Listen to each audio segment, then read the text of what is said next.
பள்ளிக்கல்வித்துறை அமைச்சர். மாண்புமிகு பேரவைத் தலைவர்களே, பேசியிருக்கின்ற மாண்புமிகு உறுப்பினர்கள் எல்லாருமே மிக ஒரு முக்கியமான கருத்தை வலியுறுத்தி சட்டமன்ற உறுப்பினர் எழிலன் ஆரம்பித்ததுலேருந்து 1963 லாங்குவேஜ் பாலிசியிலேருந்து 1967 அதோட அமெண்ட்மெண்ட்லேருந்து 1976 அது லாங்குவேஜ் பாலிசி ரூல்ஸாக மாறினதுலேருந்து இங்கே பேசிய அண்ணன் சட்டமன்ற உறுப்பினர் சின்னப்பா அவர்கள் பேசுறது மிக ரொம்ப முக்கியமான கருத்து.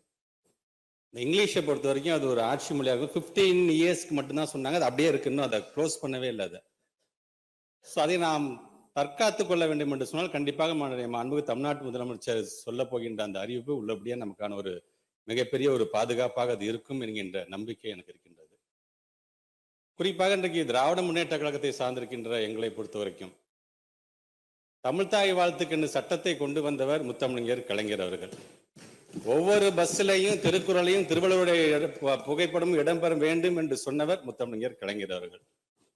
இது மட்டுமல்ல, வள்ளுவர் கோட்டத்தை எழுப்பியது எங்களுடைய முத்தமிழர் கலைஞர் அவர்கள். தமிழ் வளர்ச்சிக்கு என்று தனி துறையை கொண்டு வந்தவர் எங்களுடைய கலைஞர் அவர்கள். அதுக்கென்று தனியாக அலுவலகத்தை தந்தது தலைவர் கலைஞர் அவர்கள்.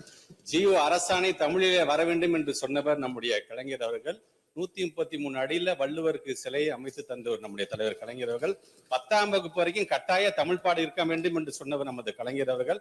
10ஆம் வகுப்புல மாவட்ட அளவுல அதிகப்படியான மதிப்பெண் யார் எடுக்கிறார்கள் அவர்களுக்கு மடிக்கணினியை வழங்க வேண்டும் என்று இதுவரைக்கும் 2205 மாணவ செல்வங்களுக்கு மடிக்கணினியை வழங்கிய நம்முடைய தலைவர் கலைஞர் அவர்கள். செம்மொழி என்கின்ற அந்தஸ்தை நம்முடைய தமிழ் மொழிக்கு பெற்று தந்தவர் நம்முடைய கலைஞர் அவர்கள். கோயம்புத்தூர்ல மிகப்பெரிய மாநாடை நடத்தி காட்டியவர் நம்முடைய முத்தமிழர் கலைஞர் அவர்கள். மொழிப்போர் தியாகிகளோட பிள்ளைங்களுக்கு கோட்டால கல்லூரிகளை இடம் தர வேண்டும் என்று சொன்னவர் நம்முடைய தலைவர் கலைஞர் அவர்கள். அதே போன்று தமிழ் அறிஞர்களுக்கான ஒரு ஓய்வூதியமாக 3000 ரூபாய் வழங்கியது கலைஞர் அவர்கள். அவர் இறந்து விட்டால் அவருடைய கணவனுக்கோ மனைவிக்கோ 1500 ரூபாய் வழங்கியது கலைஞர் அவர்கள். பேரவைத் தலைவர்களே, ஒன்னே ஒன்று சொல்றேன், கிட்டத்தட்ட 122 பெரும் மொழிகள் இருக்கின்றது. 1599 மற்ற மொழிகள்லாம் நம்முடைய தமிழ் இந்தியாவில் இருக்கின்றது. 8வது அட்டவணையில 22 மொழிகள் இருக்கு நம்ம சொல்றோம்ல. ஒட்டுமொத்த இந்தியாவிலே தங்களுடைய தாய்மொழியை பாதுகாப்பதற்கும் வளர்ச்சிக்கும் எங்களுடைய கலைஞர் போல செய்தவர் யாராவது உண்டா என்று தேடி பாருங்கள், கலைஞருடைய உயரம் தெரியும். மாண்புமிகு எதிர்கட்சியினுடைய துணைத் தலைவர்கள் சொன்னார்கள், ஒரு தலைமை செயலாளர் ஒரு கடிதம் எழுதினார். அந்த கடிதம் தெளிவாக இல்லையா, அது ஒரு விவாத பொருளாக இருக்கின்றது, நீங்க அக்செப்ட் பண்ணிட்டீங்களா பண்ணலையா என்று அவர் கேட்கிறார். எங்களை பொறுத்த வரைக்கும் முத்தமிழர் கலைஞருடைய வழியில் எங்களுடைய மாண்பு தமிழ்நாட்டு முதலமைச்சர் வழியில் நடைபோடுகிறவர்கள் நாங்கள். எங்களுடைய தலைமை செயலர் ரொம்ப ஸ்பெசிபிக்கா அதுல சொல்லியிருக்கிறார். Based on the recommendation of the committee, yes, on the state level we will constitute a committee headed by the principal secretary of the school education department. Based on the committee's recommendation we will decide. Committee ஒத்துக்கல, எங்களுக்கு பணம் வேணாம், அதனாலதான் தமிழ்நாட்டு முதலமைச்சர் நீ கொடுக்க 2000 கோடி நான் வாங்கினேன் என்று சொன்ன என்னோட தமிழ் சமுதாயத்தை 2000 ஆண்டுகளுக்கு பின்னோக்கி செல்லுகின்ற அந்த பாவத்துக்கு நான் ஆளாவேன், 10,000 கோடி கொடுத்தாலும் எனக்கு தேவையில்லை என்று சொன்னா தமிழ்நாட்டுடைய முதலமைச்சர். அதனால எல்லோரும் தெளிவாக இருக்கின்றோம்.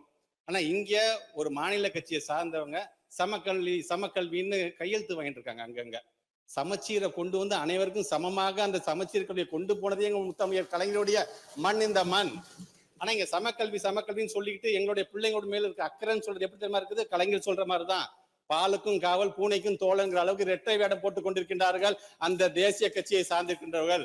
ஆக இதை நான் வன்மையாக கண்டிக்கின்ற அதே நேரத்தில் நம்முடைய தமிழ்நாட்டுடைய முதலமைச்சர் கொண்டு வருகின்ற அறிவிப்பு என்பது உள்ளபடியே ஒரு மிகப்பெரிய அறிவிப்பாக இருக்கும் என்கின்ற எதிர்பார்ப்பு எனக்கு மட்டுமல்ல, ஒட்டுமொத்தமாக தமிழ்நாட்டை சார்ந்திருக்கிற அனைத்து மக்களுக்கும் இருக்குது என்பதை தெரிவித்து இந்த நிறைவு செய்கிறேன். நன்றி, வணக்கம்.